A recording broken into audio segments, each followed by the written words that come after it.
ও সুন্দরী, কিনছি চা দাও। বসো দিচ্ছি। এদিকে ওই কাশেম চাচাকে এক প্যাকেট বিড়ি দিয়ে দিস। রাজভাই রাজভাই ওরা আপা ডাকছে। ঠিক আছে চ। এই লাও। তুই সুন্দরী, তোমার মতোই সুন্দর।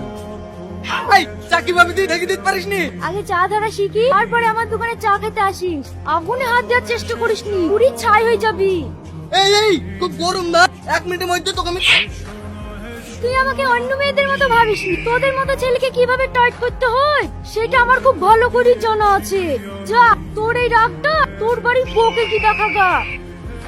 কি ব্যাপার, কিছু হইলো নাকি? ওই ছেলেগুলো এইভাবে রেগি রেগি বেরিয়ে গেল যে। যাও ওদেরকে গিয়ে জিজ্ঞাসা করে আসো কি হয়েছে।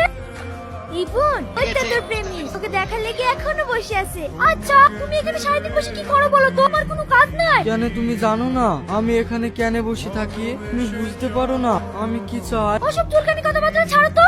আমি এখানে প্রেমের দোকান খুলে বসে নাই, এইটা আমার ব্যবসার জায়গা। তুমি সারাদিন জায়গা দখল করে বসে থাকবা? কাপ চা খাবা নাকি একটা সিগারেট খাবা না? সারাদিন বসে বসে আমার চেহারা দেখবা? চা সিগারেট খেতে হলে বসবা, আর না হলে এখান থেকে উঠে যাও।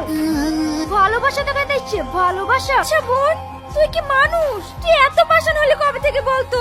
ছেলেটা তো তোর কাছে কোনো অন্যায় করেনি, ও শুধু মন থেকে তোকে ভালোই বেশি গেছে। এইটাই কি ওর অপরাধ?